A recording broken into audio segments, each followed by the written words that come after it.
Pandemi jadi momentum transformasi fundamental ekonomi. Pandemi COVID-19 harus menjadi momentum untuk melakukan transformasi fundamental agar ketangguhan ekonomi Indonesia dapat terbentuk. Oleh karena itu, momentum ini harus dimanfaatkan untuk meningkatkan diri dan melakukan transformasi ekonomi secara besar-besaran.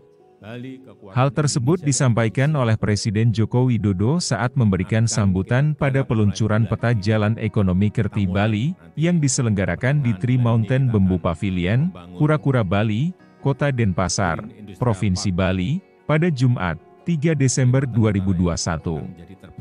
Semua harus memiliki keinginan itu, sehingga ketangguhan ekonomi kita itu ada, karena pandemi ini juga memberikan peluang kita untuk melompat naik, tutur Presiden. Kepala negara memahami kondisi pertumbuhan ekonomi di Provinsi Bali yang mengalami penurunan yang disebabkan oleh terganggunya sektor pariwisata di masa pandemi. Oleh karena itu, Presiden mengajak jajarannya untuk melakukan refleksi besar-besaran, sekaligus mentransformasi secara fundamental. Ekonomi Bali mengalami kontraksi yang paling dalam dibandingkan provinsi-provinsi yang lain, karena memang sektor pariwisata yang diandalkan Bali ini adalah sektor yang paling awal terimbas, dan sektor yang memang paling belakang untuk pulih, ucapnya. Presiden menyebutkan bahwa terdapat 3 hal yang perlu menjadi perhatian.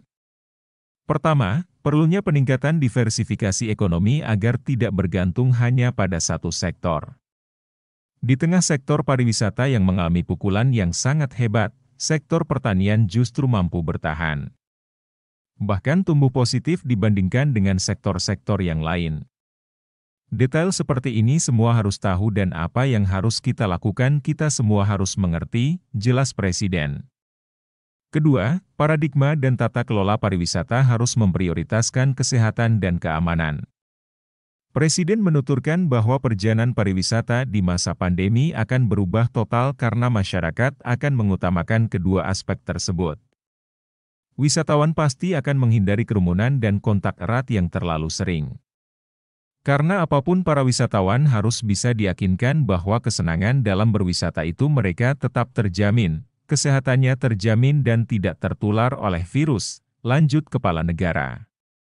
Ketiga, Presiden melanjutkan, pariwisata di Provinsi Bali harus bertransformasi dari mass tourism menjadi green tourism, yaitu pariwisata berbasis sosial, budaya, dan lingkungan yang sejalan dengan nilai-nilai dan filosofi kearifan lokal Bali yang dapat membangun harmoni dan